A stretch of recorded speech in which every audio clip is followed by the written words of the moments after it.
What's good?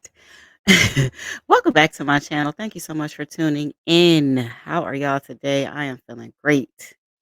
I got to sleep in a little bit. I ate. I'm nice and full. Okay, it is a glorious day. Today is Wednesday. We are halfway there, y'all. I want to thank the 638 subscribers that we now have. Thank you guys so much for liking, commenting, engaging all of the good stuff with my content, with my channel. I do appreciate you guys so much. I really do. Um, Today we're gonna finish off the second part of the cross examination of Detective J. Carpenter. If you didn't have a chance to watch part one of my commentary for the first hour of the interrogation, please go do that, okay? Because I don't have a, a recap for you. I am left to assume that many or all of you have already tuned into this fiasco more than once. And so you are well aware of what is taking place, okay? Um, so yeah, I wanted to get part two out of the way because I do plan on going live tonight at 7:30 to talk about self-incrimination as it relates to Darrell Brooks and the paperwork that was found in his cell, as well as this recorded interview that took place at the hospital, and how Darrell Brooks feels that Detective Carpenter should be forced, if you will, to provide said protocol, and if he followed protocol. Okay. So that's pretty much where we left off. So let's just jump over to the YouTube streets and cut this intro short. Give me 1 second, please. Also, if you don't want to hear me run my mouth, you are more than welcome to log on to YouTube, And type that in exclamation phase of the interrogation. courttv.com or court TV, Maybe and around 50. sorry, type in court TV and you will find this cross examination without my commentary. Okay, so without further ado, here we go. 15 minutes, 16 minutes. So it'd be fair to say that you didn't read the Miranda rights till somewhere after already interrogating the detainee for 15 minutes at least. Objection. Grounds. This statement. Sustained.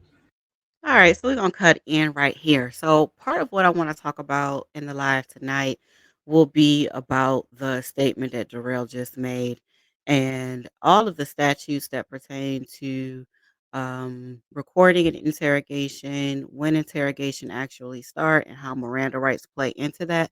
But to surmise that for you, um, a detective or an officer does not have to Mirandize you until you are being placed in custody. So at that time and place, since Darrell cut the interview short the night before, they gave him time to regroup and get his little self together. um, they had to come back and again get that information that's located at the top of the Miranda sheet. Fill that out first, see if he wanted to talk to them, if he was in the right mental state, if he was still in pain, hungry, what have you. Um, Once they checked off those boxes, then they can properly Mirandize him and go forth with the interrogation. So again, as we all know, he is trying to have a I gotcha moment with Detective Carpenter, and it ain't gonna work.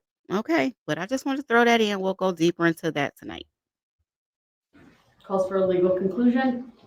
This states the testimony as well. You read Next the question. you read the Miranda rights after 15 minutes. Yes, thereabouts. Do you recall why you didn't start the second interrogation with the Miranda rights? I'm not required to read them immediately. So those first 15 minutes were verifying your personal information, explaining that I now wish to talk to you about a domestic involving your girlfriend. And then I read them before asking you any specific questions about that event. Would it be fair to say that you had already obtained personal information the night before? I had, but I didn't have it in front of me, and I have to recomplete the whole Miranda sheet. So I had to refill out the top form of the sheet, which is your name. So I had to verify that. So it'd be fair to say that you had obtained personal information that you didn't bring with you for the second interrogation. I did not have your information written down at that point. Yes. Do you recall why at that time you didn't have the personal information that you had already obtained? No, No, as in, I don't recall why I didn't have it.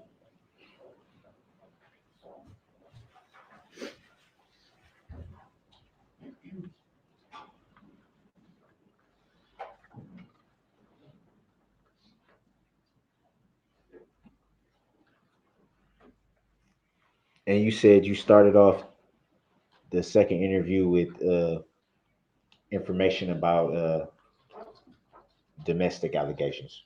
That'd be fair to say? Yes, after reading Miranda, if that's what you're asking. No, I You're didn't. right. I don't know what are you asking then? Just so I'm clear. The question was, again, you started off the second interrogation with domestic allegations. Okay. Yes, that was part of the beginning, explaining to you those allegations that had come forward. Any Things I rea- didn't know about the night before.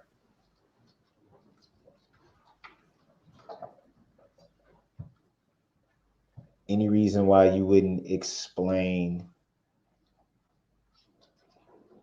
the real reason why the detainee was being detained? That was the real reason. At that point, the domestic was part of the real reason why you were being held in custody.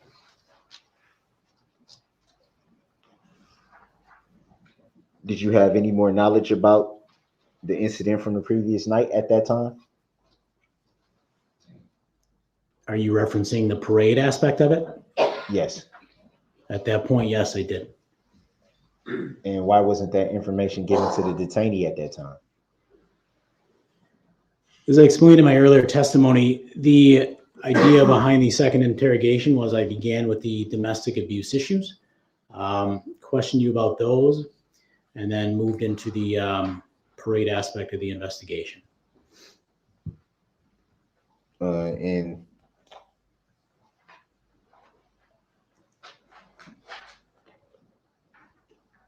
why not start with all the information you knew?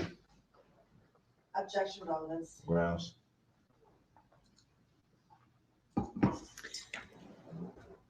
Overruled. The witness may answer. Can you repeat the question, sir? Why would you not start the second interrogation with the information that you knew In regards to the parade? in regards to all the information that you had at the time? Well, as I stated again in my earlier testimony, as we began the second interrogation, I explained it was about a domestic with your girlfriend, Erica Patterson. But again, I can't give you all the details because part of gauging truthfulness and avoiding I'm not leading you is not telling you every single thing. I had told you she alleged there were physical injuries, but I can't really tell you what they were because I want to see if you're going to be honest and tell me what they were. Additionally, telling you what the injuries were as far as Mr. Patterson could cause you to create a lie to avoid those. And it's the same issue with the parade. Did you speak to the complainant of the domestic allegations at that time? Objection. Grounds. The use of the word complainant. Sustained as to the form of the question. Had you spoken with Ms. Patterson about the alleged domestic allegations? I did not. So it'd be fair to say that you, at that time, didn't know if they were true or not. No, that wouldn't be fair to say. And why would that? It doesn't matter if what Erica said was true or not. If y'all hear some drilling in the back, I'm doing my nails. I'm sorry. It doesn't matter if what Erica said is true or not. Erica's not the one on trial. Okay. So again, they are interrogating you, giving you an opportunity to admit to wrongdoing or not. And so they used the Erica situation, one, for information, and two, as bait. Now, in my opinion, I feel like it went on too long. Okay, but whatever, it is what it is. But it doesn't matter if she lied or not. What difference does that make? You're trying to shift the blame back on Erica. We're not going to do this a second time, sir. You already lied on her at the interrogation. They let you drag her through the mud in court, and now here we are again talking about Erica. Enough. Enough with this. I hope the prosecution doesn't let this go on too long. Enough. Would that not be fair to say? Well, hold on. It's for this jury to determine the facts of this case, including the domestic allegations. So I'm not going to let a witness comment on his belief or not on any Exactly. other witness's testimony Thank you. or information. Fair enough? I apologize. All right, Oh, next yeah, I question. apologize. Boy.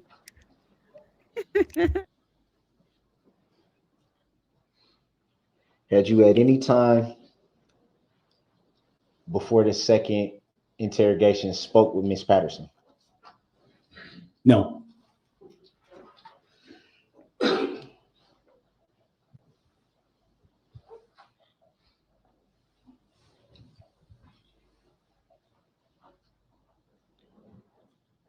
You made reference, I believe it was in both interrogations, um, to reading. It was in reference to the Miranda rights, stating that if I was at home on my couch, do you recall making that statement? yes. And what do you mean by that? At home on my couch. What do you mean by that? Well, Miranda is strictly custody based. So I could interrogate you or question you about a matter in which you were a suspect at your home, and I would not be required to read those warnings. Being we were in custody, we were at the Mosquito Police Department. You've been handcuffed, you've been transported. Custody was obvious. I'm required by law, therefore, to read you those rights based on. So that's something else that we're going to talk about tonight. It's called custodial interrogation, and that's basically what he's explaining now. So since Darrell was in custody, then that allows Detective Carpenter and Detective Stern or Officer Stern to Mirandize him and give him the opportunity to request a lawyer, remain silent, or waive his right and ultimately comply with the interrogation. So it's called a custodial um, interrogation. You being in custody.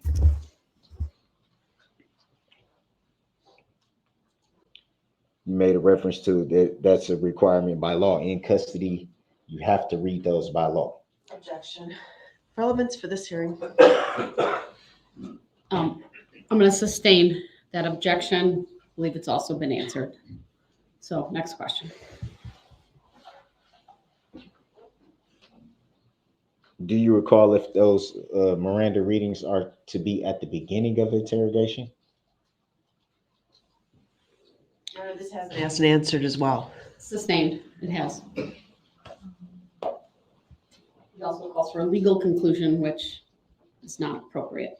Next question.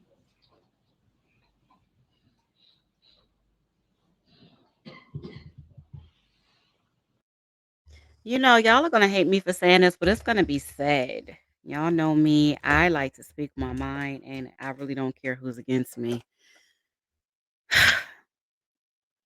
We all know that Darrell can do some dumb stuff. He says dumb things, but a part of me almost enjoys the way that he asks some questions. And what I mean by that is that if you think about a defense attorney, their job is to find loopholes, their job is to ask questions. Their job is so much so that they can even almost add a little trickery in there, be a little manipulative, get under your skin to invoke reaction or evoke reaction, whatever it is, um, and different things like that. He's skillful at that. So he asked earlier about the Miranda rights being read to him 16 minutes into the interrogation, and it was objected to. He asked again, it was objected to, and he just sneakily asked again, but reworded it, right? We talked about this before. Some of y'all agreed, some of y'all said I was crazy, but it is what it is. We all can have our own opinions. This man should have applied himself years ago. Years ago, he should have applied himself to be in this position, helping someone else get off on a case. And I'm going to leave it at that.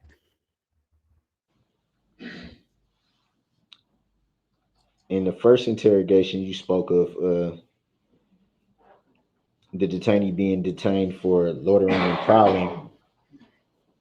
Did you make reference to that in the second interrogation? No, I did not. Any reason why? By the time of the second interrogation, the primary focus had shifted to the domestic incident between yourself and Erica Patterson, and also the parade, because by this point I had more information about the parade and that incident specifically. So what happened to the initial loitering and prowling allegations? Why were they discarded? At that point, they were not the primary concern. Eventually, the interrogation came to a stalemate, so to speak, and we didn't discuss it. The primary concern was the domestic issue between you and Ms. Patterson, which at the time I began to start the first interrogation, I didn't know anything about. And then the fact I now had more knowledge on the parade.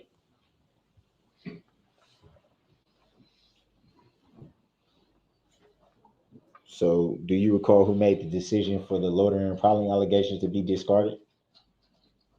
Your Honor, I think that mischaracterization of the testimony, the fact that it wasn't charged isn't on this officer. I didn't say anything about it being Assumes that's charged. not an evidence, and for the other reasons indicated by the state, I'll sustain the objection.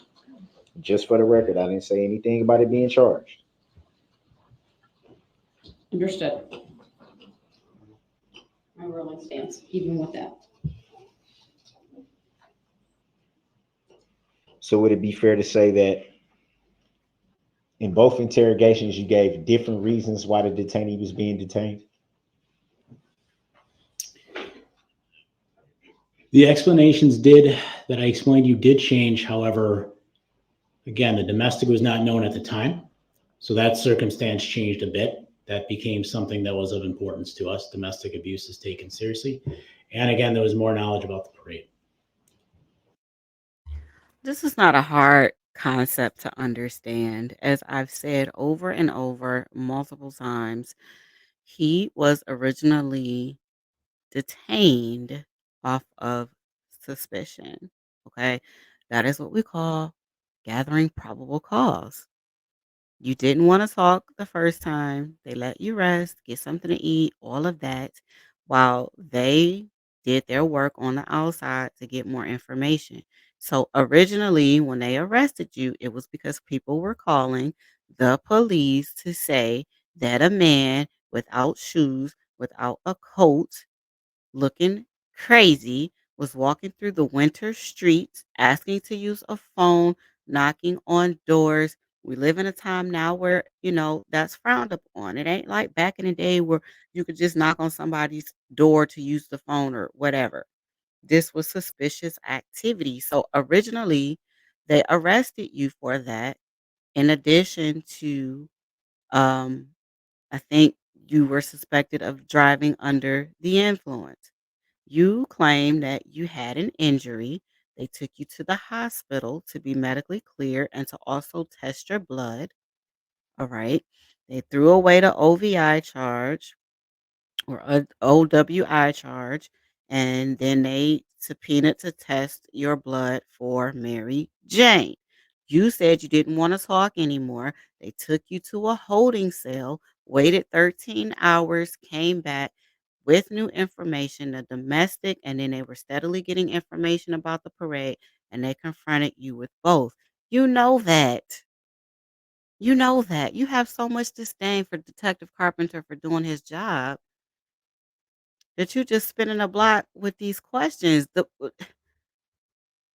When you are a lawyer only asks questions that he knows the answer to. You know the answer to this. So what are you expecting him to give you? Furthermore, the answers that he gives you, it's not going to mean anything anyway because we all know you did it. You know you did it. So it doesn't matter if he told you up front, if he didn't tell you up front, if he didn't tell you everything, if he didn't Mirandize you till 56 minutes into, meeting you, all of that is irrelevant at this point. You are just so upset with him and you're upset at the fact that he questioned you for the length of time that he did, that you want to do the same to him. That is all this is about. That's all this is. That's all this is about.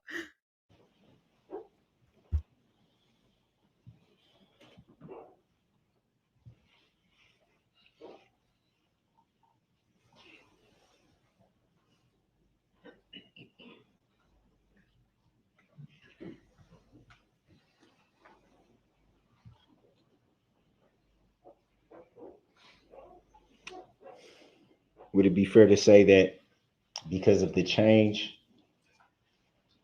in information between the first interrogation and the second interrogation that can be misleading? Objection calls for speculation from whose perspective? There is no change in information. It's the same as information. It's just that once they learned that there was a domestic V situation going on, that held more weight than the looting and what was it, prowling charge. Those are insignificant up against domestic V, especially when they learned the history that you have with Erica. So it's not a difference in information. And even if it is, still, the police can only go off whatever evidence that they're presented with per their investigation. So the police can't charge you with anything. They can't sit there and say, okay, well, this one bears no weight up against this charge. So, we won't do anything with this charge, but we'll do something with the other charge. No, they take everything that they have and they give it to the prosecution, and the prosecution will decide what they want to charge you with. Now, later on down the line, when you have those preliminary hearings, those pretrial hearings, that is when the state and the defense can go back and forth about what should be admissible, what's inadmissible, what should be suppressed, what should be dismissed, so on and so forth, which they did that with you. They dismissed 6 of your charges already. So it doesn't matter. The police can question you about whatever they have suspicion on. It's not up to the police though with what you get charged with. That's not their job. Perspective. Wow. Sustained it as to the form of the question.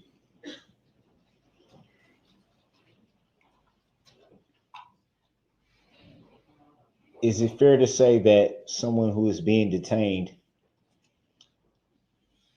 would perceive that as being misleading when there's two different two different reasons why they're being detained that was told to them? Objection, speculation. This witness cannot know what is in Okay. someone else's mind. Calls for speculation.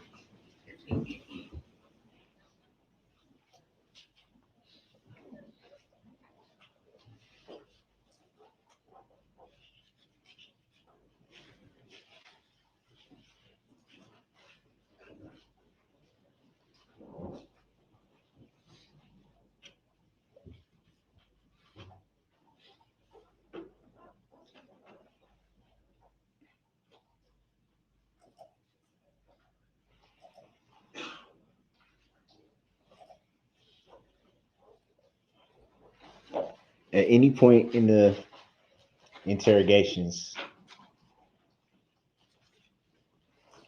did you knowingly lie about the information that you had? There was information I withheld from you, yes. So it'd be fair to say that you lied. Objection mischaracterizes this Wow. officer's answer. It's argumentative, sustained as to the form of the question. Just for the record, there is a point in there where Sustained stated the that he form of the lied. question. Okay, well, if you felt that he lied and he violated your civil rights after you are convicted, sir, and you're in your cell with your tablet with access to case law, I presume, uh, you can hire a civil rights attorney, maybe Ben Crump or one of them is available at your disposal, and see if you have a case at that point. Furthermore, the police can lie. They are legally allowed to lie to an extent to get information from you, and they can withhold information from you as well. So we don't want to hear the something in the report saying he lied. What report anyway would say that he lied? Where that's at? You tell us what report you have that says on there Detective Carpenter told a big horsey lie. Show me. Okay. Show me, Darrell. Why did you continue to withhold information repeatedly? I guess at which point? Through the whole, are we talking about in the middle of the second interrogation at this point? What Do both point are we talking about? interrogations. Do both of them. Well, there really wasn't a first one because when I got interrogation doesn't truly begin until I'm asking you incriminating questions potentially after you've agreed to waive your rights and speak, something you didn't do on the first day. On the second one, quite honestly, it goes back to what I've stated in my earlier testimony. I wanted to make sure the information I was getting from you was truthful. I wanted to make sure that I didn't lead you down a path of potential lies. And third, quite frankly, Mr. Brooks, I didn't believe if I gave you the information you were going to tell me anything. You made reference to the first interrogation saying that there was no waiver of that interrogation. Objection. I'm referring to what he just said at the beginning of the answer. I'm going to sustain the objection. Next question. Grounds for the sustain. Next question. Grounds for the sustain, Your Honor. Next question. I can't get no grounds. Okay.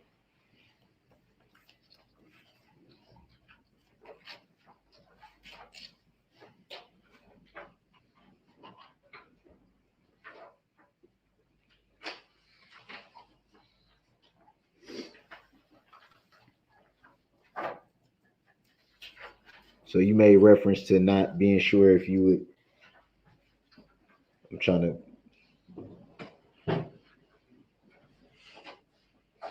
remember exactly what you said. You wasn't sure if you were going to get the information you were seeking.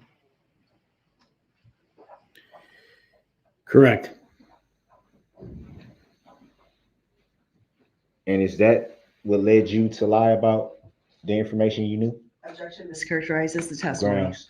It's argumentative. Sustained.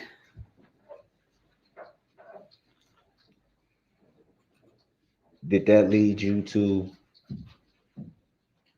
not be forthright about the information you knew? Objection. Argumentative. Grounds. Sustained is to the form of the question. His words were that he withheld. You may. That led you to with Lord, Darrell, you just a sneaky little rascal. This man, oh, he's just gonna try every which way to ask these questions, huh? He is determined. Doggone it. You gonna answer this question. See, this is why I said before and y'all got on me. It didn't matter really if Detective Carpenter told him or not. It really didn't.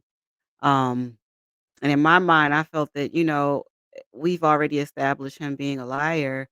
It wouldn't have hurt if he just told him up front, look, we know you drove through that parade. We have evidence via surveillance and photographs and eyewitness testimony that it was you. You knew he wasn't going to tell the truth anyway, and you just admitted that you felt like he would lie some more. So, what would it have hurt if you just would have, bam, put it in your face? This is what we have. These are the photographs that we have. This is you. This is the car. We found the key. You know, you're lying to us, and that's it. Take him back to the holding cell. Let him think about it. Would have done anything? Probably not, but it would have wasted you a lot of headache, a lot of time. going back and forth with this man. Now he's doing it all over again. He's doing the same thing he did at that table, okay, a year ago. He's doing it again, playing in your face, only because you felt that you were doing your job to the best of your ability, which I'm sure you are, but it's not getting us anywhere. Not now and not then. Withhold information that you had obtained? I'm sorry, did what part with all that? Can you restart the question? Because you were not sure if you were going to get the information you were seeking, that led you to withhold information that you had obtained. Well, again, as I've stated in prior testimony, strong part of the reason I withheld information is I wanted to gauge how honest and truthful you would be.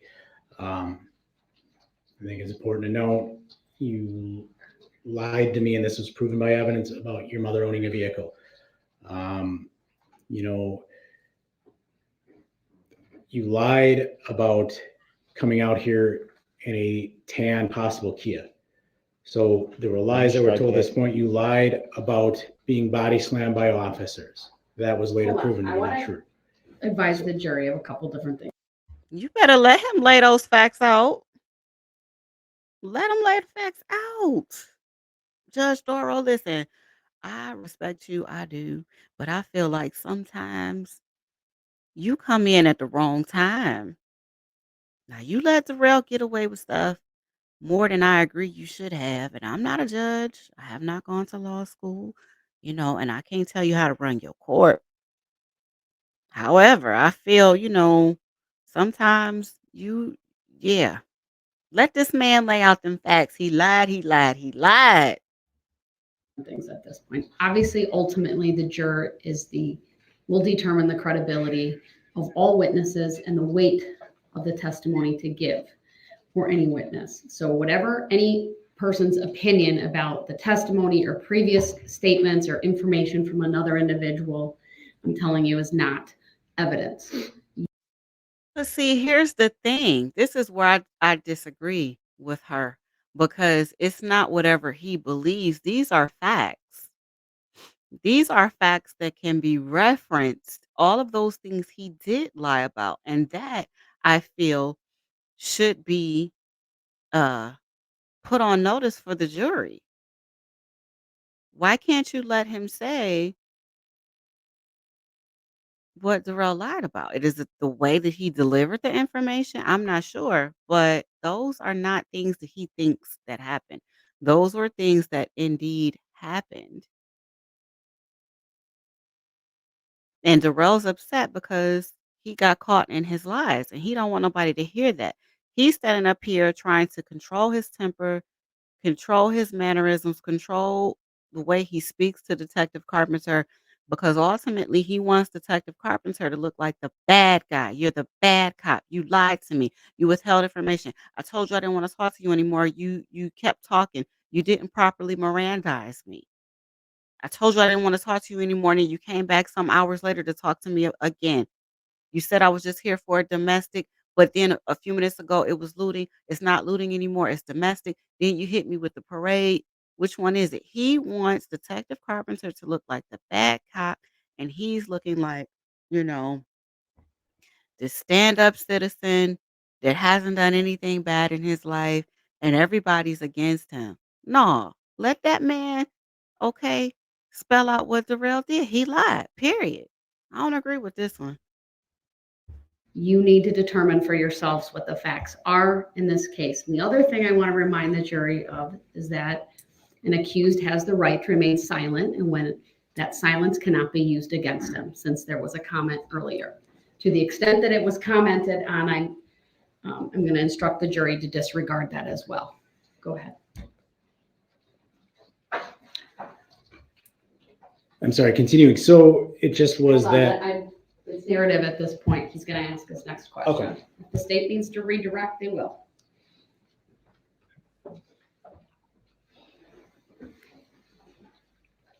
You made reference to, well, let me back up from that. Is it standard practice in your agency to withhold information Oh, in an interrogation? Yes, it can be to gauge truthfulness. And what do you mean by it can be? So obviously, so a person understands what's going on, you'll give them the basics of why you want to question them, but you're never going to tell them every detail because you want to see if they're being truthful. You want to see what details come out. So would it be fair to say by saying that it can be means that it's not all the time used in that fashion? Darrell, do you not realize you won't realize this because you're not an officer. They can use whatever technique they need to use to get information from you. There is no standard technique that all police officers use. When they become detectives, they go through a training, and there are several different techniques that they can choose from to use based off of how good or bad the interrogation is going. They can start off with one and go to the next and circle back and go to that one. They can use all of them at once. They can just sit there and look at you if they want to. They go based off of what they get from you. So there's no standard anything. As long as they have Mirandized you, they're not forcing you into a confession, coercing you into a confession. All of your basic human rights are met. You've had water, you've had something to drink, you had a break if you need to, you've gone to the bathroom. Um, they're not physically touching you, anything like that. As long as those things are done, your constitutional rights are not being violated, they can use whatever technique they want to. Okay, so I wish you would kill that noise with this standard protocol. There's no loophole here. Mind you, they had a whole pretrial hearing about this, which I can't wait to play later. And so, well, I won't give it away, but yeah. Oftentimes it is. Oftentimes there's information that I won't tell a suspect unless, it's something where I've actually caught the suspect in the act and we both saw the same things. But yes, typically, if I want to make sure they're telling truth, if there's certain information I have, I will withhold that. I'll see if they're willing to provide that, and if not, at some point, confront them with that information. You had a partner with you during both investigations, but I'm referring to the second one primarily. With that officer had used the same method if they were taking the lead in the investigation at that point? Objections, calls for speculation. Sustains Speculation. the form of the question. Would it be fair to say that the way you interrogate is your method specifically? Yes. Yes. So it'd be fair to say that that is not standard policy of your agency. Lord help us. Correct.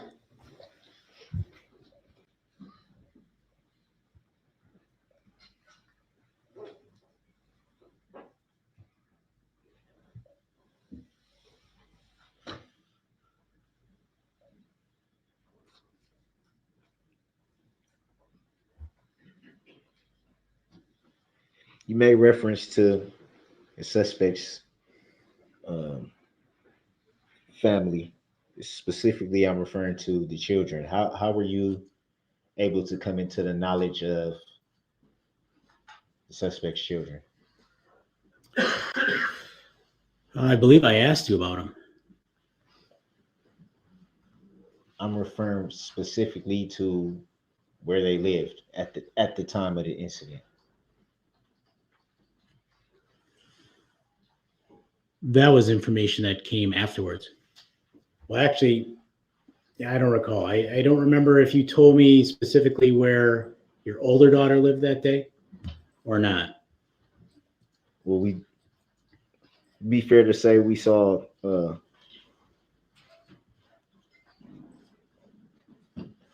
a lot of the second interrogation. Would that be fair to say? Portions of it. Well, yeah, portions of it, but a lot of it. I don't know exactly how much we watched. That's really, I guess it depends on your definition of a lot. At any time, do you recall it being stated where the defendant's children lived?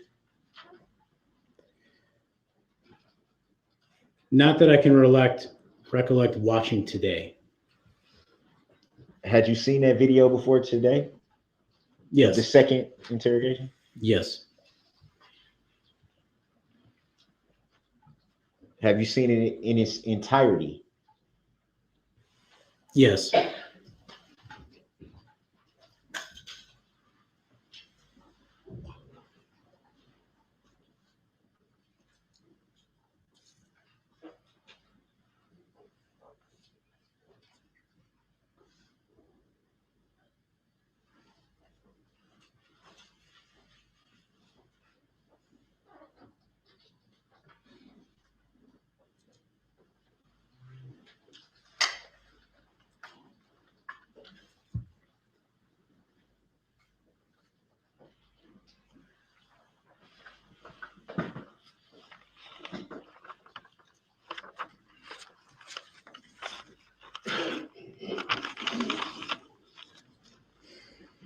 Do you recall? Well, scratch that.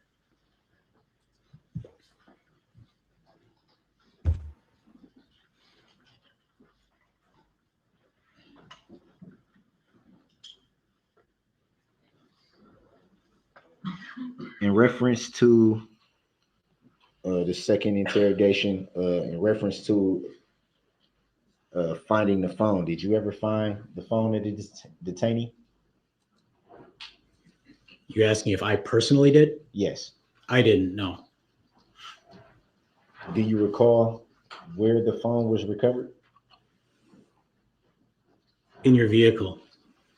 When you say your vehicle, who are you referring to?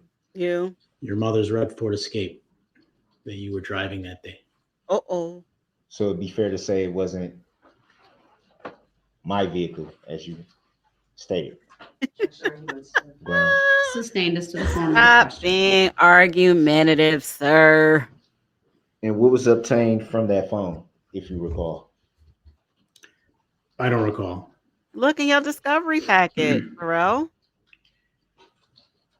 Do you recall asking for the code to get into the phone? Why would Darrell want to know what they found in the phone? You know what's in your phone.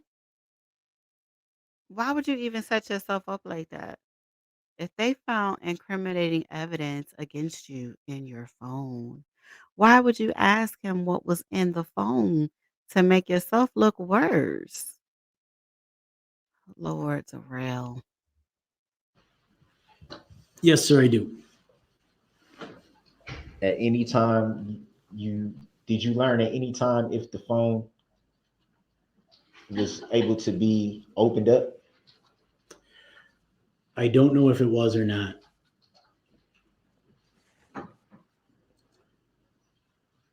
So what would be your reason to ask about the phone code if you didn't intend to open it up? Objection mischaracterizes the testimony. Grounds. Sustained as to the form of the question. Did you yourself intend to inspect the phone? No. So why would you ask for the code? Darrell, they do something called a forensic download. They have specialists for that. They asked you for your code so that they would not have to manipulate your phone in such a way as to potentially damage it.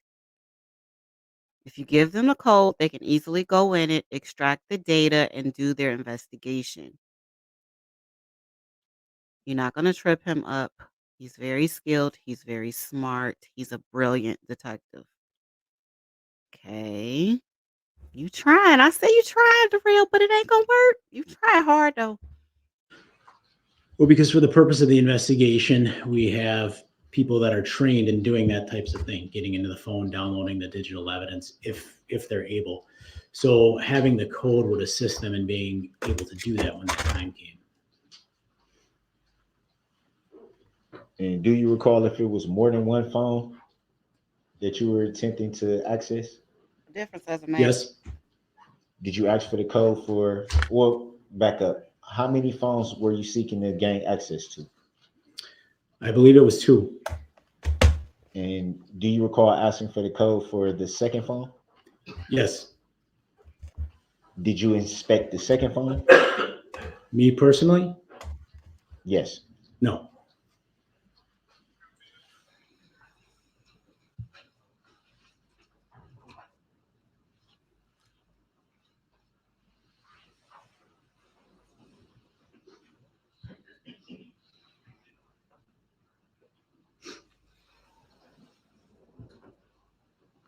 And from your recollection, what would be the significance of the phones at that point in the investigation? Well, it's really this digital evidence that could be inside. So, as it pertains to domestic abuse, it's not known if there's going to be any phone calls between yourself and Ms. Patterson. Um, some of the data, location data, can be relevant. Although you were arrested in Waukesha, it still helps to show that data as well. So, things of that nature. We really don't know what could or could not help us until we try to see what's in there.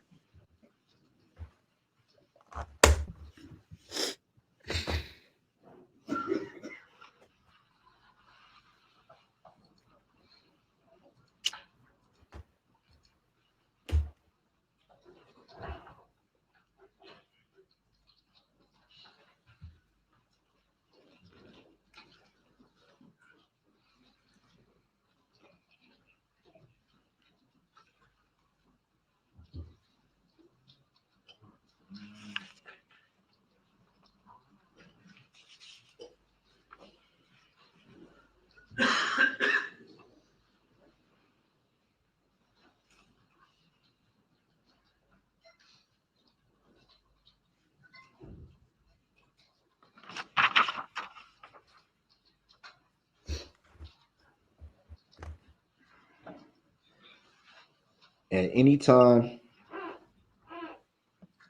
during the first night that you were with the detainee and during the second day, which would primarily be the second interrogation, do you recall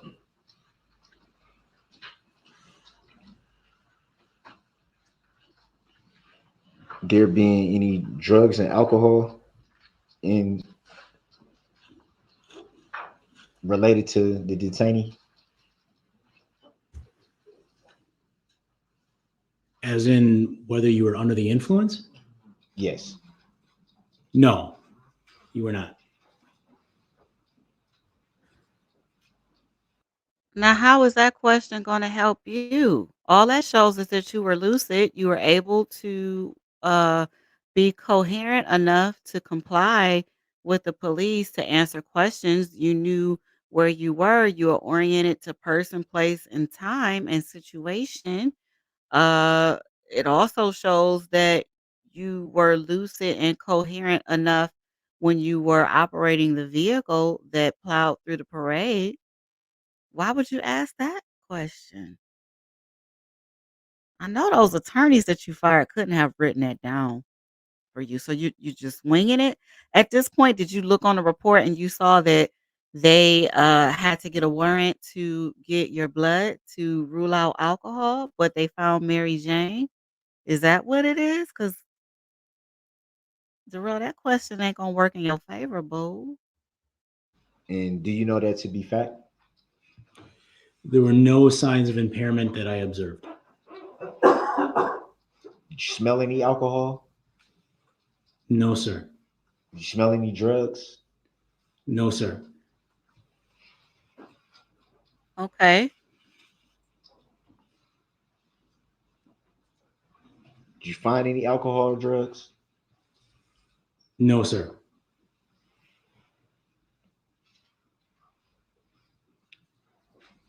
What now, Darrell? And during both those days, that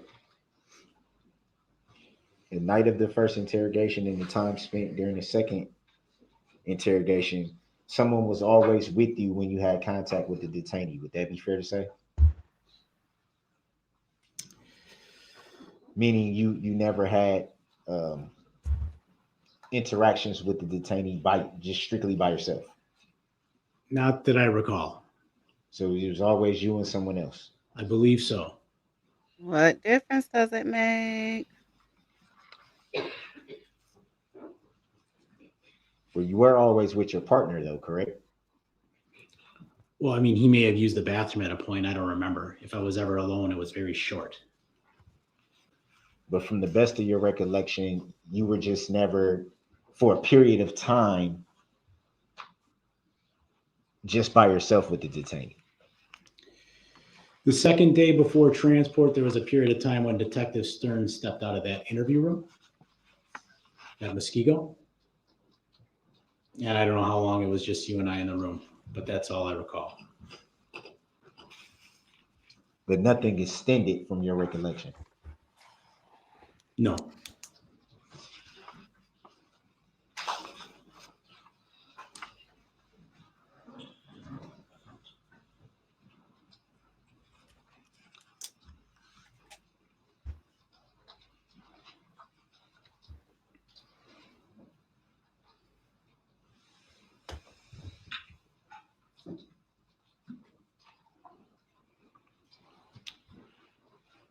And was it your belief at the time that you were set to conduct the second interrogation that you believed that without the FBI present, the detainee would likely be more willing to speak with you? Judgment speculation. Grounds. Um, I'm sorry, can you repeat that again? Was it your belief that the second interrogation without the FBI's presence, was it your belief that the detainee would be more likely to speak with you at that time? No. Mm-mm. Because the FBI, like I said before, was there because they thought it was a T attack. They weren't there to make you uncomfortable. They don't care about you in that way. So, mm-mm. Huh? He may answer. Go ahead. Yes. And do you recall how you came to that determination? Yes, it was a sense of how I felt you interacted with me, the night before. As I stated with you, or stated in testimony, we had casual conversations. Part of those casual conversations were talking about sports you played, sports you enjoyed, the Packer game that day. Um, you seemed very calm, very relaxed, how you seem right now, Mr. Brooks. And I sensed the nervousness with the FBI being present. I thought you might be comfortable talking with me, and that's why I decided to just have it me and Detective Stern. You made reference to how So we all know Darrell is a liar, and Detective Carpenter knows he's a liar as well. However, what I believe, uh, I really truly believe that because Detective Carpenter met with him the night before, and Darrell seemed to be quote unquote cool, laid back, and somewhat willing to talk. It could be possible that the next day, Detective Carpenter went in thinking that Darrell would be forthright with information given his behavior the day before. And I think that's where he went wrong. And I'm not saying he had to play good cop, bad cop. I just think that he went in with the thought process of if I am cool with him or if I play cool with him, if I'm gentle with him, um, I kind of play into his game a little bit. He'll give me what I need. And he probably said that, but I'm just reiterating it. But I feel like that's where he went wrong. There was no technique that was going to work, but I don't think I really that it just did that part didn't work in his favor. It didn't. And I think that's why Detective Carpenter got so frustrated, and he's frustrated on this stand right now because it's the same song and dance, in my opinion. How I seem right now would be consistent with how I seen that first night. How would you be able to tell that just by observation? Calm, lucid, your speech is clear. Hmm. You seem to be knowing what you want to ask. I understand it's been some questions that have been clarified, but you know where you are and you know what you're doing right now. Hmm. Hmm. Would it be fair to say that you can't say for sure how I'm feeling at this moment? Not the question that was asked and argumentative. Sustained as to the form of the question. Would it be fair to say that at the time of that first interrogation, you weren't sure how I was feeling? I guess I can't get in your head, but you presented yourself as being very calm and very comfortable. Based on your observation? Correct.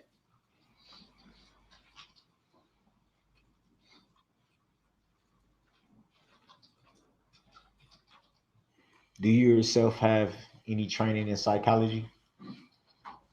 No, sir.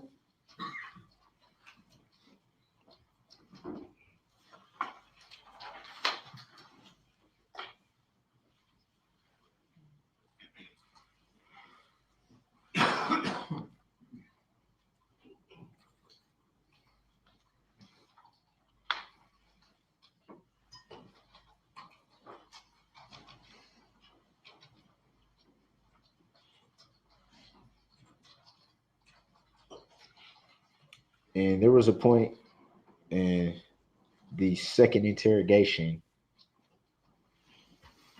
when you were attempting to show the detainee a video.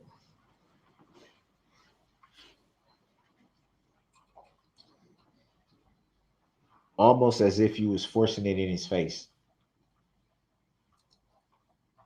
What were you attempting to show the detainee? A video. I was attempting to show you a video of when you drove your vehicle through the parade route. Any reason why you were being so forceful in trying to do that? Well, I felt it was very important for you to see the damage that was caused from the incident. And Detective Stern made the statement as well. You were asking for more information, so we attempted to show you more information. Hmm. Would it be fair to say that the question of asking for more information was asked even on the first night during the first interrogation? Don't matter. Yes. Yes.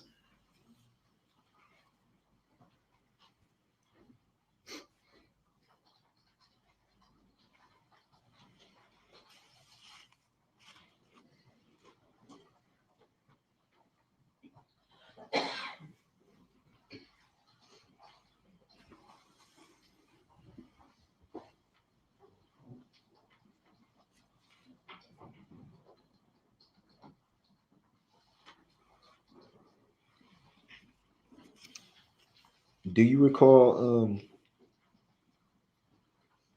making a report of the night that, let me back up. Do you Take your recall time. writing a report of your interactions with the detainee on the first night and the second morning? Yes. And did you write the report yourself? So how it's done is I dictate it and then it is typed by someone else. Uh-oh. What do you mean by dictated? So there's a phone system that I talk into and it's recorded and then it's later typed. Do you recall who types it? One of our clerical staff, I don't know specifically who it was. So you made reference to a phone. gesture with your right hand, and Now y'all know Darrell is already highly paranoid. Okay, he about to take this somewhere where it don't need to go. I already know it. This man is gonna try to say that somebody altered the report, and the stuff in the report is a lie. Ain't no type of truth in this. You dictated it into a phone. What are you talking about? So what did you tell the phone? A bunch of lies on me, and then somebody else came back and typed it and typed some more lies on me? Say it ain't so. and made a phone, I guess, symbol. So I'm assuming that that records what's being said. That'd be Hmm. fair to say. That's what dictation means. Hmm. Yes, when I'm speaking into the phone.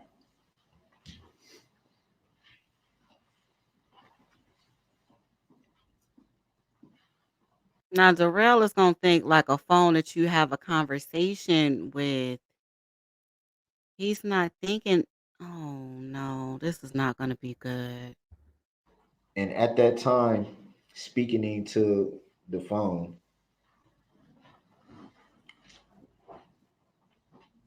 were you stating verbatim? Was it off the top of your head what you remember, or did you? I guess what I'm saying is, did you speak into that phone based on a report that you had already previously written or had obtained? Well, I guess I want to make sure I understand the question. Could you ask it again so I understand? I can. I guess I can. I can. I guess I can be more clear. Um,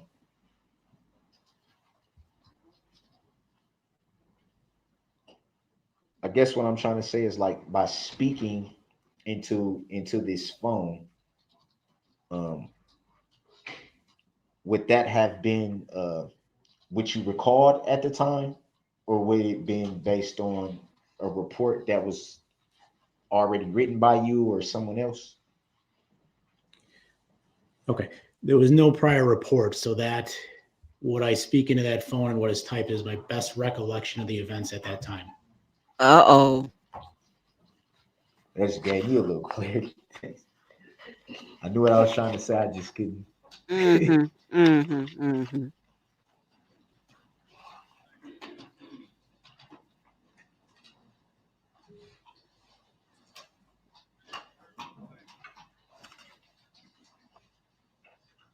So at that time, when you spoke into the phone, you hadn't yet filed your report at that time.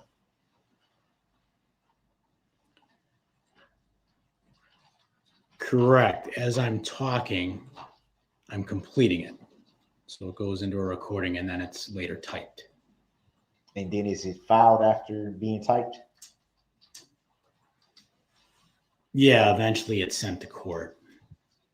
Do you recall if that was? I'm guessing that would be the night of the second interview, or sometime after that. Yes, it was the night of the second after that interview had been completed.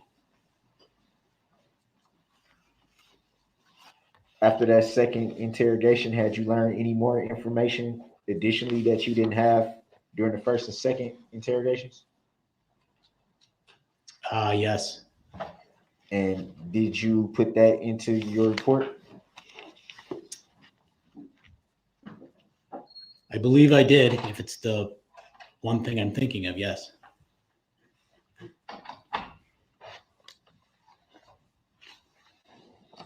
Do you recall how many reports you filed in relation to this incident? I think 4, maybe 5. Why so many? Well, you have to understand that after the second interrogation, the investigation wasn't simply complete. There were additional things that need to be done, and additional things I assisted with that led to other supplements being done. And do you recall? Well, let me back up a minute. You said 4 or 5 reports. I believe so. I don't know the exact number. Do you recall when the last one was completed? I believe in June. And would the June report contain additional information that you didn't have in November of 2021?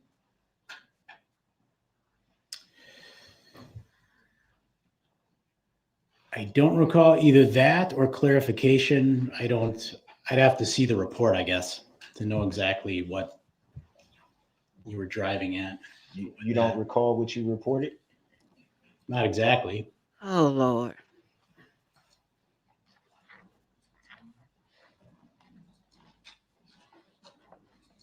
Do you recall what you reported in the second report? Not exactly. No, I believe. I don't want to speculate. So it'd be fair to say you don't recall the one when you spoke into the phone and it was recorded and What then difference does typed? it make? Well, they were all done the same way. All reports are done the same way. Mm-hmm.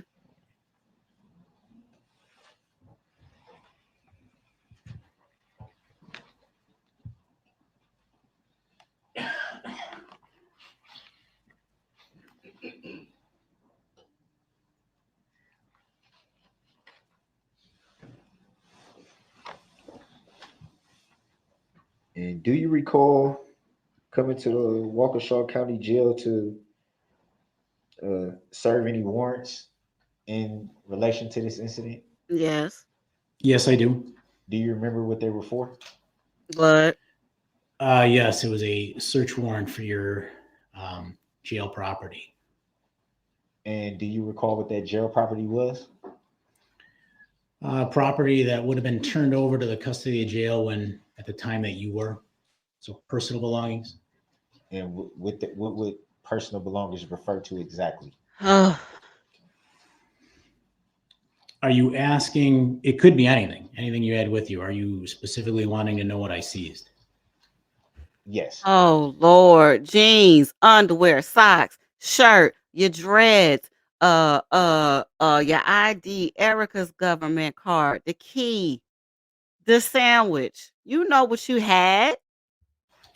Your red T-shirt that you were wearing on the 21st and 22nd of November, the blue jeans, as well as socks. And do you recall why you needed to seize the clothing? Yes, the determination was made to go back and seize the clothes as it's the items you were wearing during the event. Mm-hmm. It's The evident. parade event And is what I mean by event. would that be the only reason why you needed to seize the clothing? There was also possible DNA evidence, but I do not know how that came back. Did you yourself inspect the clothing? He don't do that.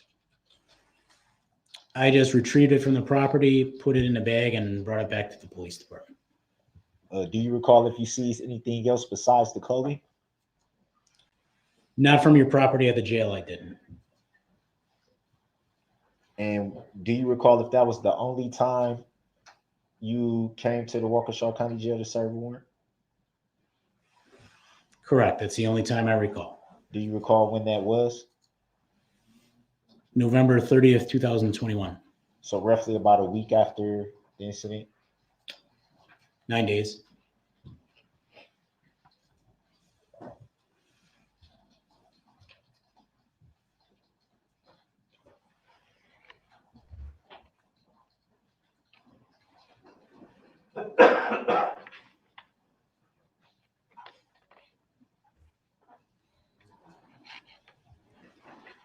And you made reference to bringing it back to the department. Did you learn who would be expecting the clothing? No, I believe it would have gone out to the state crime lab. Did you obtain any additional information from the state crime lab? I don't believe I've received any information from the state crime lab personally.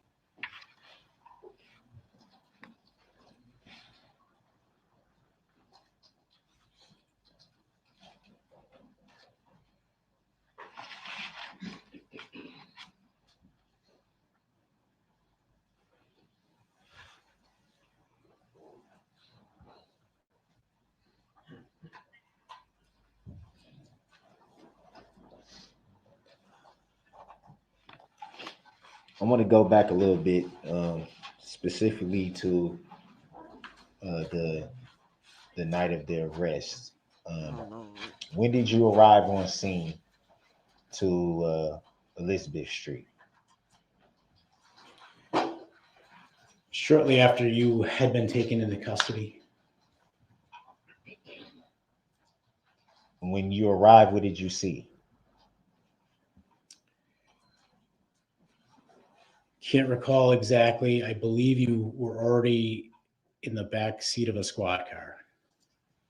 So at that time, suspect was already detained. Mm-hmm. You were detained. Suspect already Suspect detained. is you, Darrell Brooks. Oh, Can you strike that last comment? no.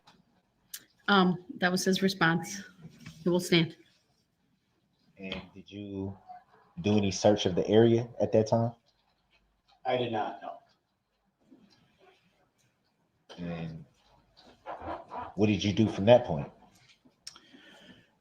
At that point, myself and Detective Stern were assigned to follow Specialist Mark Howard, whose vehicle you were ultimately placed in, and follow him to our substation where you were taken. Do you recall?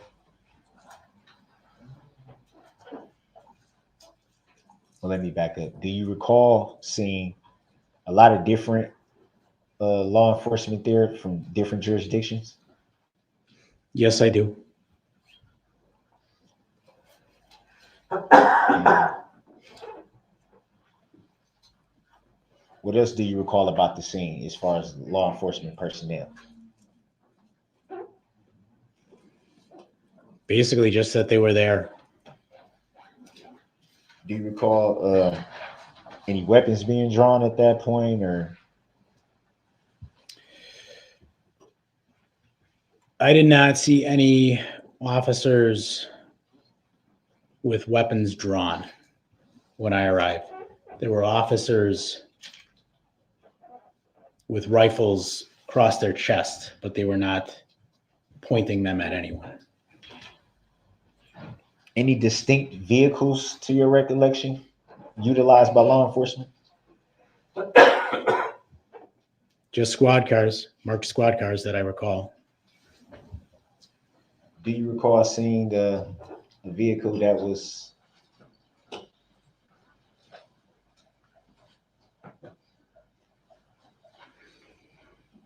more like a ground rover type vehicle? Or what? No, sir, I don't. What's a ground rover vehicle? What is he trying to say? A ground rover? Didn't they just place him in the back of a police car? That's what I saw. What is he talking about? Is he trying to say, did Detective Carpenter see the red SUV anywhere close? Is that what he's saying without saying it? Because what is a ground rover?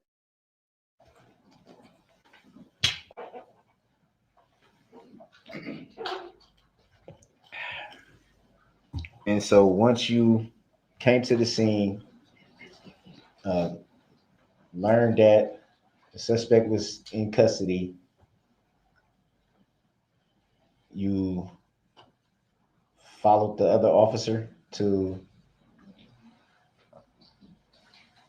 the, I'm guessing the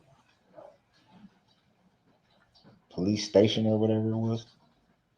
The Went to substation. a Substation. I'm sorry. substation. Substation. Yes. Yes.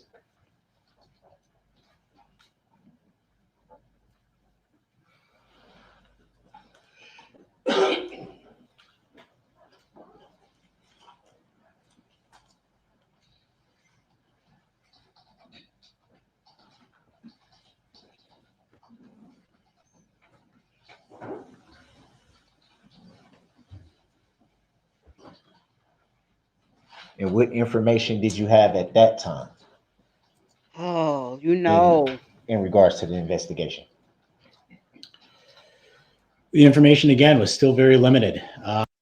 So it's his defense to read the reports, see if they're going to lie to try to impeach, uh,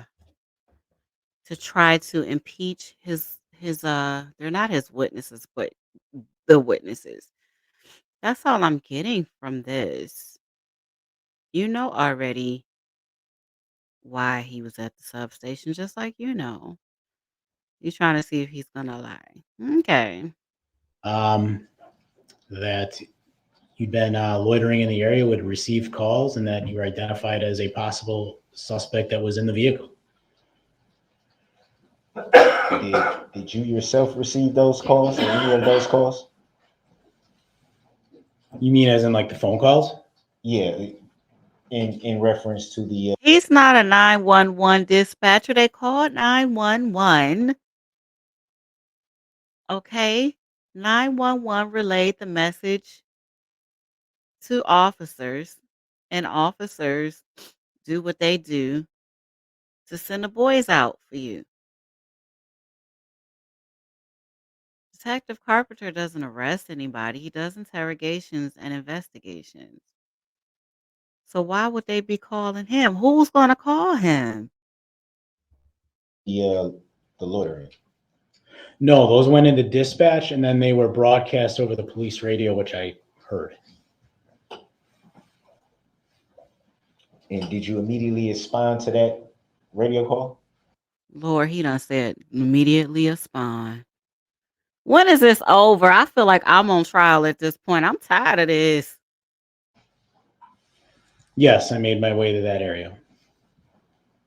The area of Elizabeth Street. Yes, sir. Do you recall what time that was? It was right around, took place over a few minutes, 5:30, 5:35, getting a little after 5:30. And what time did you arrive to the scene? I don't know the exact time.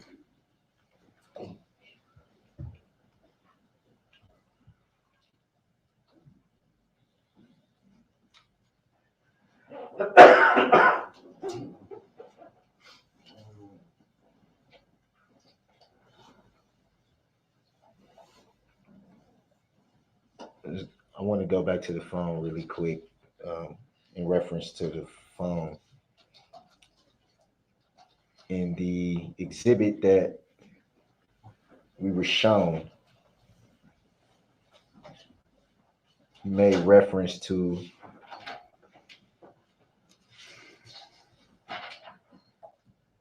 not wanting someone else to claim the phone. Do you recall saying that? Yes. What reason would someone else claim a phone that isn't theirs? Could be their own reasons. One thing we have to do once we have possession of property, we have to make sure that we release it to the appropriate person. So that would be important. Is it fair to say that all property obtained from a detainee is sealed? I guess, what do you mean by sealed? Like placed in a sealed bag, pursuant to whoever's the property belongs to, it's sealed. Typically, we would take property and probably put it in a paper or plastic bag. We don't necessarily seal it and then place it in a locker. Would you write on the bag who the property belongs to?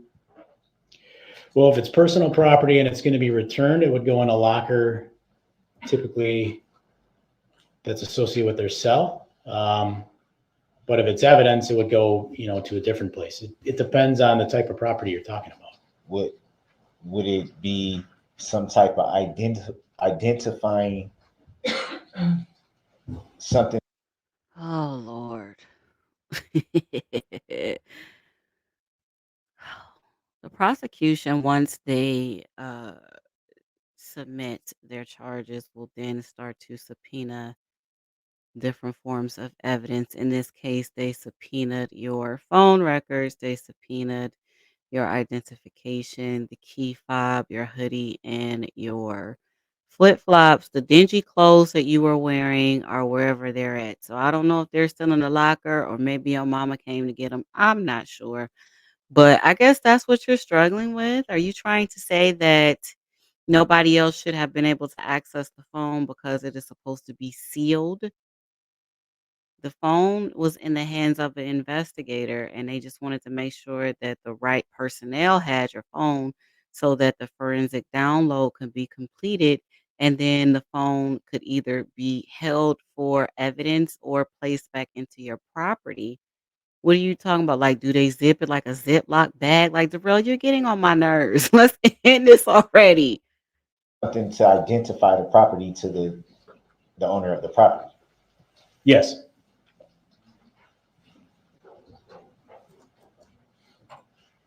When you came to the Waukesha County Jail to serve the warrant for the clothing or personal property, as you stated it, was that property sealed? It was in a secure room. Was it sealed? Like the bag it was in, no. The bag was just wide open? I don't recall if it was wide open. They have it in a property bag that I don't remember the exact conditions of it. Did it have any identifying name on it or a birth date or? They utilized a system in which they looked up your name and the bag had a number. The number was associated to your name.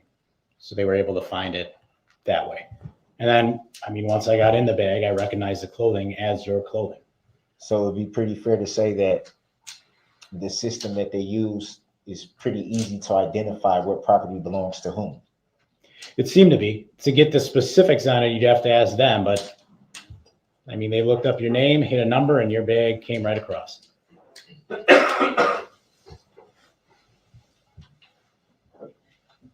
Does your agency use a similar method? No. And what method does your agency use to identify property? My agency would simply, well, we're not a large county jail, so we only hold about 5-6 people at a time.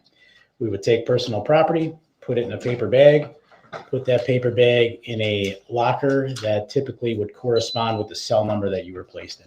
And then your property would also be documented on an electronic form, so we knew it belonged to you. You made reference to not being a large county jail. Are you referring to the holding station? Our standard department that we're back in now has a municipal lockup. Correct. It's very small. So it'd be the holding station. They call it the police station, the booking room. Police station, substation, holding station. Yeah, correct.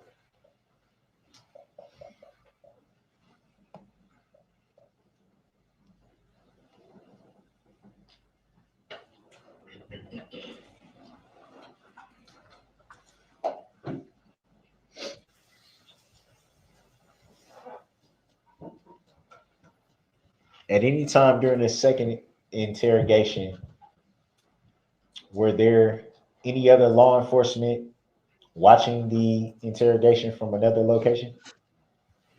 Yes, there were. Can you explain why?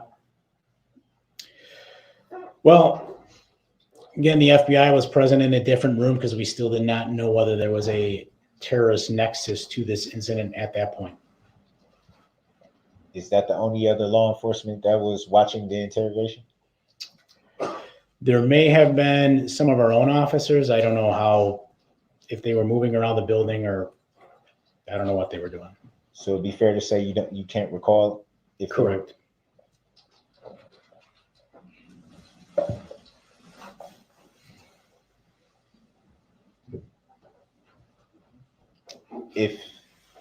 If at that time there was still uncertainty about the nature of the incident, to the point that the FBI still were kind of involved at that point. Any reason why they wouldn't accompany you and your partner for the second interrogation as they did with the first? Objection relevance. Grounds. Sustained. Relevance 90611.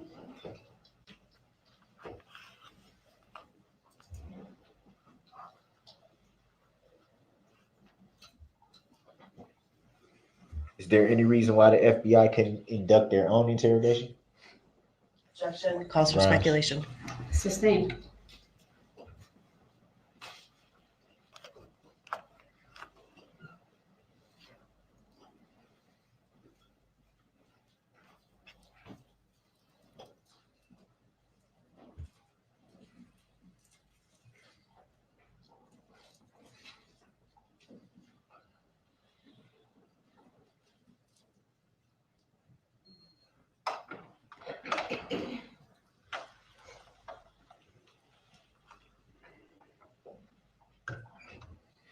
If you knew at that time that you and your partner would be conducting the second interrogation, why did the FBI need to be present? Objection relevance. Grounds. Asked and answered. Next question. Answered. It's sustained. You said asked and answered. It's sustained. Asked why the FBI was there multiple times. Under 90611, please move on.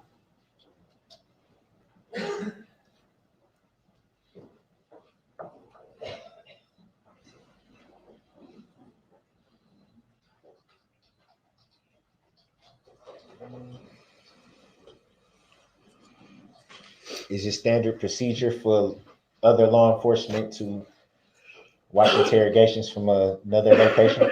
Objection relevance. Grounds. Overruled, you may answer. I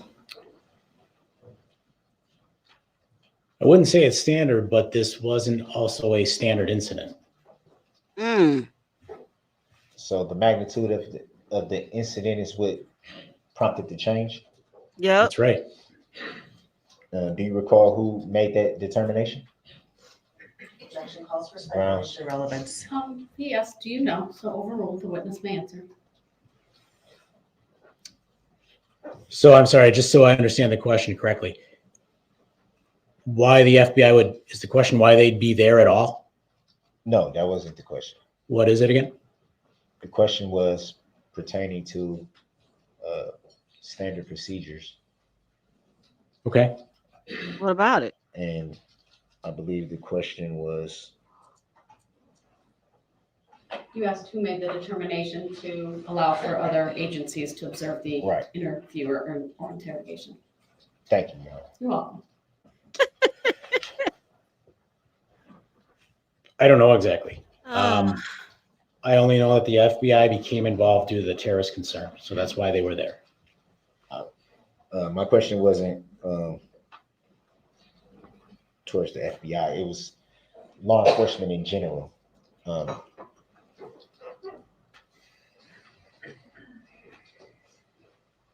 Just to give more clarity, the question was, did you know who made the determination for other law enforcement to watch from another location? No.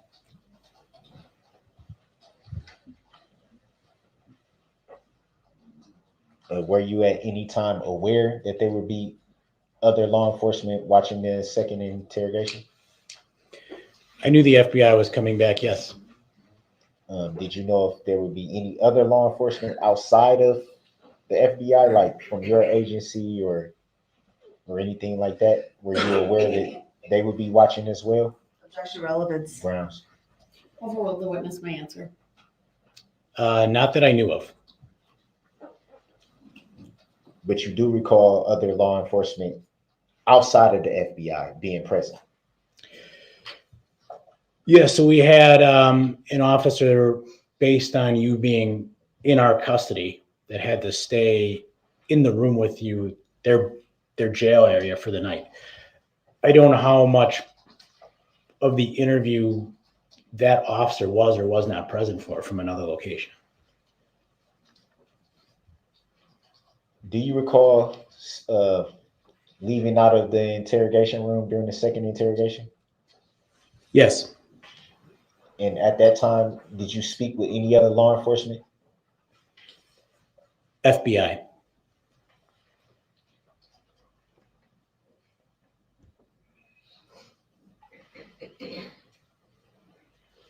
And do you recall what those conversations were about? Not specifically, no.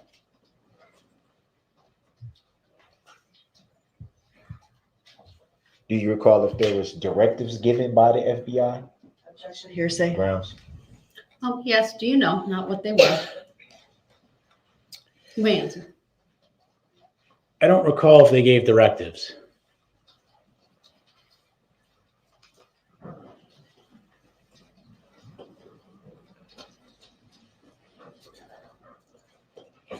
Do you recall your partner stepping out of the interrogation room at any time? Yes. Do you know if they spoke with FBI at that time? If my partner did, Yes. I don't know.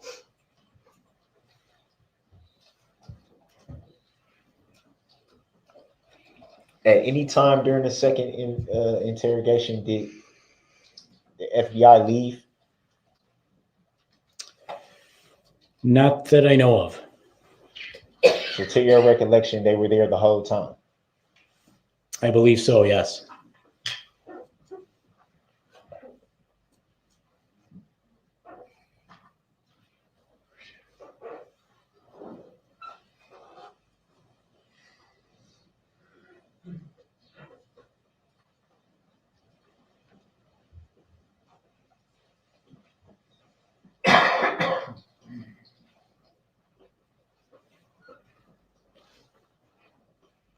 And I want to go back to the phone for one quick second. Oh Lord.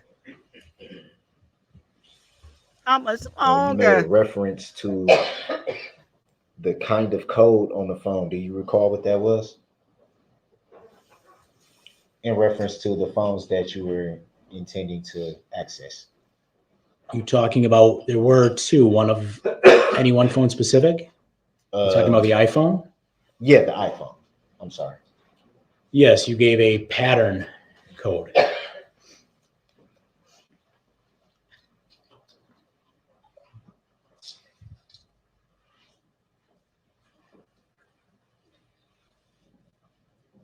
And what about the other phone? No code was ever provided that I recall.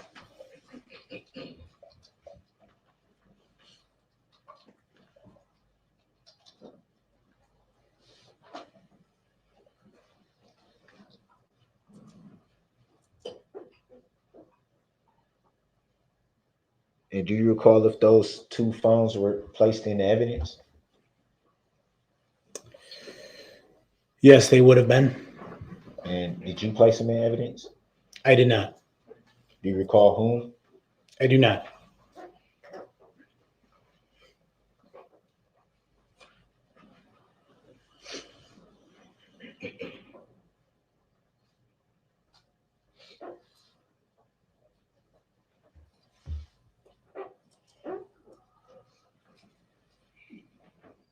During your investigation, what? Let me back up. I don't want to say what.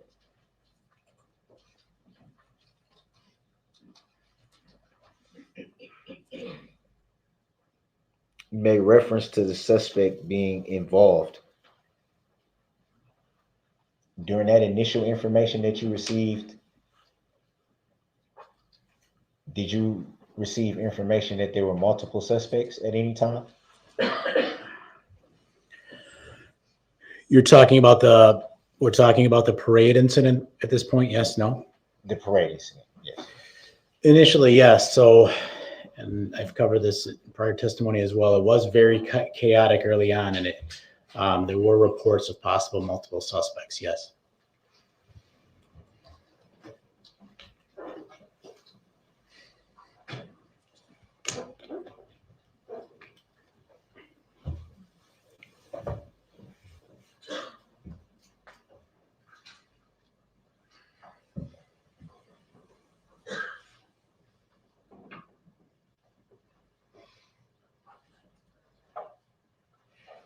just about does it. No further questions. Oh, I'm sure I'll Lord. redirect if any. I have some, I would think I could get done in 10 minutes. All right, I'm just gonna have my jury stand for a minute. I need one too. And anyone else in the courtroom may do that. Uh-oh, y'all. Here go our girl Leslie. She ain't here to play no games with nobody, okay? She is not the one to be played with. Let's see what our girl getting ready to say.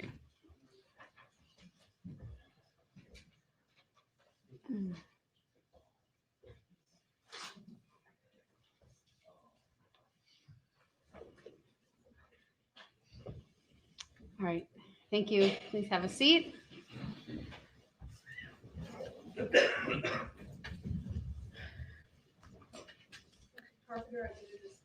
Exhibit 174, which has previously been admitted into evidence. Do you recognize this form? Objection, leading. Overruled, the witness may answer. It's been testified to previously. Yes, I do. Sir, if you talk to the same person 3 different times while they're in custody, do you have to fill out a separate form each time you talk to them? Objection. Overruled, the witness may answer. 3 times. Yes.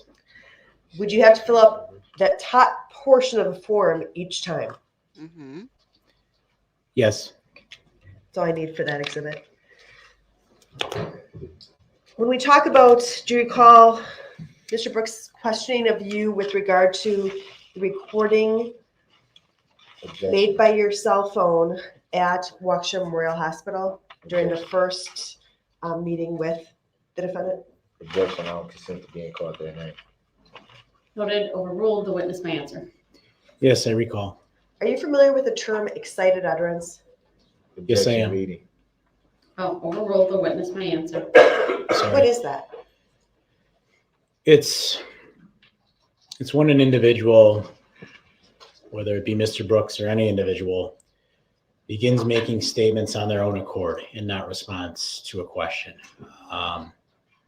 Typically, an utterance may reference why they're in custody in the situation that you were either questioning them about or preparing to question them about.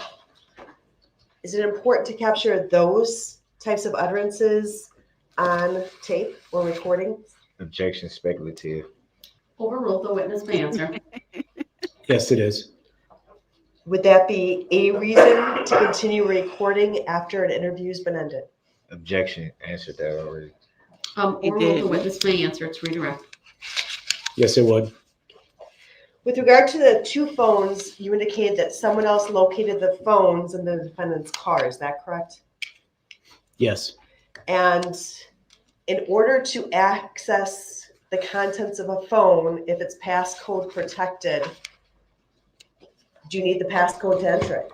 Objection, leading. Overruled, the witness may answer. It makes it easiest.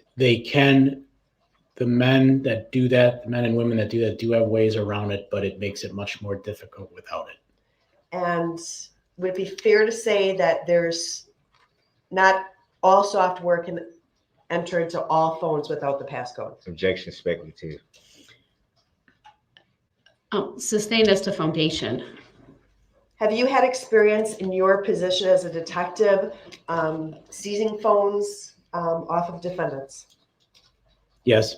And have you had opportunities to turn those phones over to your forensic unit to have them analyzed? Yes. When you don't have a passcode or a swipe pattern, have you received those phones back with information that they were unable to be accessed? Objection, asked the form of that already and answered. Overruled, the witness may answer. Yes, I have.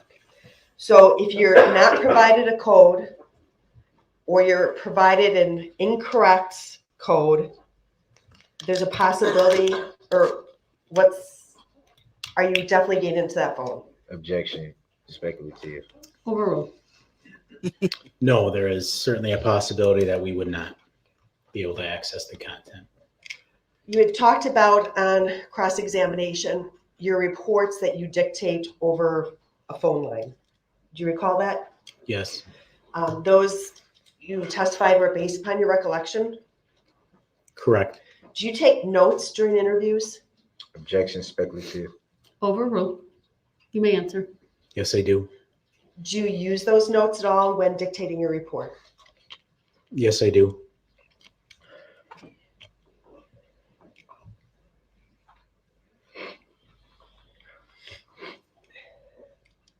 The defendant asked you about multiple suspects, you having information about multiple suspects. Do you recall that line of questioning? Yes, I do. Did the defendant ever tell you that there was anyone in that car other than him driving it and possibly Erica Patterson? Objection, leading the witness. Overruled. The witness may answer. No, he did not. And finally, you've been a law enforcement officer in Waukesha County for approximately 18 years, is that correct? Yes. Who makes the charging decision when deciding what charges get issued in a criminal case? Objection, leading. Overruled. The witness may answer. The prosecuting attorney at the Waukesha County District Attorney's Office. You don't decide on the charges? No. Objection, relevancy. It's overruled. We You may answer. we can forward what we believe is appropriate, but we don't ultimately make the decision to charge. So when Mr. Brooks asked you, what am I being charged with? Did you have any ability to tell him that? Objection, I don't consent to being called that name. Noted. Overruled. You may answer the question. No, ma'am, not with 100% certainty, no. Nothing further, thank you. All right. Thank you. Detective, you may step down. Darrell, you got bodied by a woman. Let me tell y'all something. I so love Leslie Basie. I really do. And I hope she's not getting ready to retire. I know Sue Opera is retiring next year, but Leslie Basie, if at any time by chance you run past my little old channel, I just want you to know how much I admire you. You are a no nonsense individual. You like to get to the facts. You don't play on emotion. Okay. You get whatever you need when it needs to be got. Oh, Ladies and gentlemen of the jury, as Detective Carpenter is stepping off, I will read the instruction that I've read to you every day, but it's important. all righty. We are done with this today, guys. I want to thank you so much for continuing to support me and my little old channel. We are growing at a fast rate, and I just appreciate everybody for hanging in there with me. And I am getting ready to post a schedule of all of the videos and the dates that I will be uploading them. So you'll have an idea of what content is going to be available to you soon. Like I said earlier, I am going live tonight at about, I think I'm going to change the time to about 8, 8 o'clock. Well, let's do 8 o'clock. That way everybody has time to get in, settle, eat, whatever you have to do. We are going to talk about the one and only third party intervener and self incrimination and things of that nature. I do have a video and a couple of articles to read regarding that. So it should be a good time. I am looking forward to seeing a lot of you guys. I haven't been live in about 2 weeks. Cause guess what? I'm not gonna go live if only 5 or 6 of y'all gonna be there because I'm not gonna be talking to myself. So basically what that means is that, I miss y'all and y'all shouldn't desert me like y'all do, but I ain't gonna say nothing about it. But I'll see y'all later at about 8 o'clock. All right. And I'm hoping to see all of y'all there. All of you. As many of y'all that can come up, show up for your girl. All right. Thank you. Thank you so much. I'll see y'all later. Y'all be easy. Peace.